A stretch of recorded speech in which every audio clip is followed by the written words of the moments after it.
Hi, welcome to Bar Cart Bookshelf, a video series about books and the drinks they inspire. My name is Elias, and today we're talking about Blood Jade by Julia V. and Ken Bebelle. Blood Jade is the second book in the Phoenix Hoard series, which began last summer with Ebony Gate.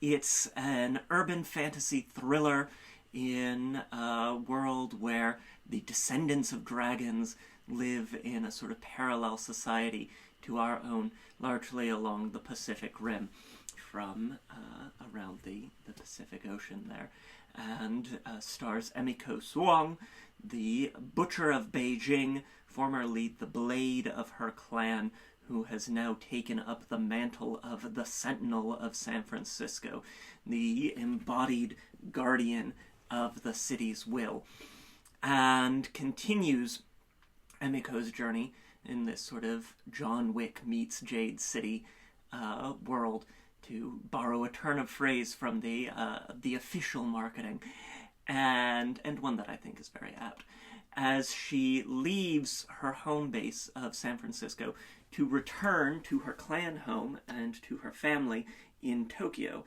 for her younger brother's graduation from this sort of dragon descendant Jiaren equivalent of schooling, and of course because their vicious dragon power having magical entities, this is a difficult time in a young person's life. Loyalties are tested, powers are expanded, and strange magics are afoot. It's just a really very, very fun thriller series. There's a real attention to detail in a way that leaves you feeling like you're in the space. Like, we have a lot of fantasies where you have someone who can write clothes, but they don't really write food, or somebody who writes food, but they don't really describe clothes. Here in Blood Jade, in the Phoenix Hoard series, we get the best of both worlds, and really very cool action and exciting dragon magic. It's part of this really nascent revival of urban fantasy that's like fresh and new in lots of different cities around the world and from a lot of different perspectives beyond the, white lady in a leather jacket or, sarcastic and quipping wizard of major U.S. metropolitan area, which are all wonderful things, but which it is very exciting to see reinvented and re-explored in fresh ways with new voices in this round of urban fantasy. They're just really fun books, and I like them a lot. Emiko is a very charming heroine.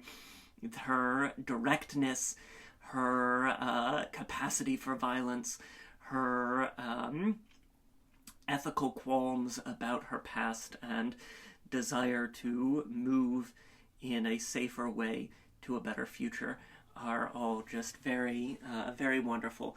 And it's a series that, as summers go on, I look forward to continuing. It's planned as a trilogy, but I know that I, for one, would love to see more stories in this world and with this character. And so it's just very, very exciting stuff.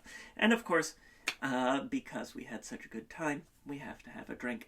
Our drink today is a mocktail. It's called Hoard Gifts. Emiko does not drink alcohol. When you live a life as dangerously as she does, it's good to keep your wits about you. So I think you'll find that with our Hoard Gifts here, we're going to keep our mind sharp and our blade sharper. We're going to start by taking a highball glass and just damping the edge of that with a paper towel. I really like, when I'm preparing to rim a glass, to use a paper towel instead of like a lime peel or a lemon peel, just because it gives that extra bit of dampness. It really helps to ensure that our glass rim is wet enough to pick up everything that we want to have edge the glass. And today, that is some kosher salt. Just a nice little bit of briny bliss for the top of our highball glass here. We'll set that aside and add some crushed ice to our glass. Lovely. You can tell it's summertime because all my crushed ice is turning into one big ice cube. See, this is why Emiko does not enjoy ice pellets. But I hope that she'll enjoy some of the crushed ice that we have here. Lovely.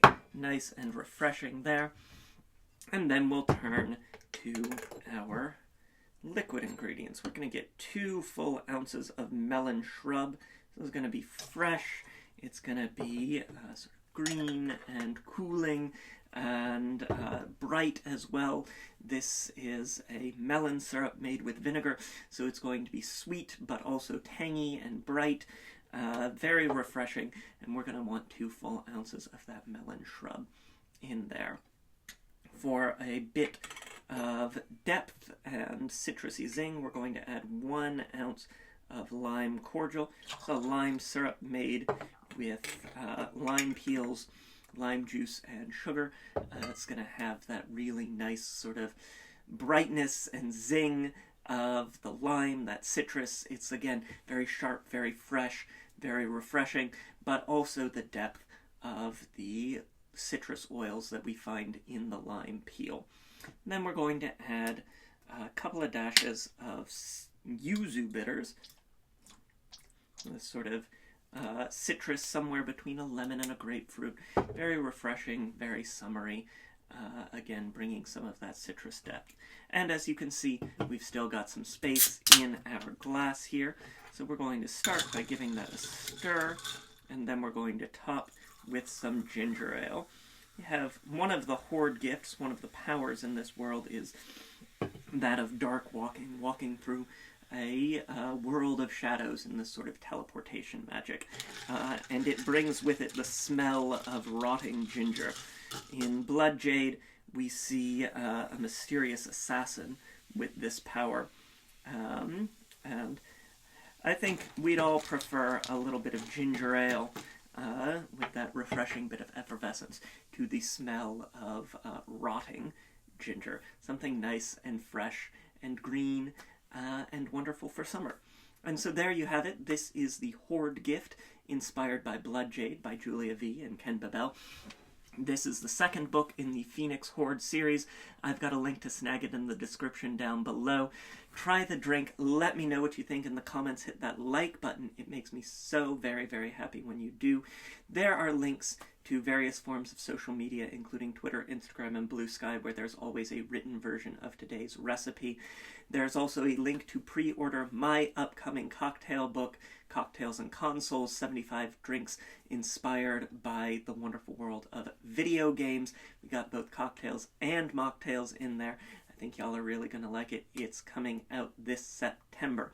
And so, until next time, cheers.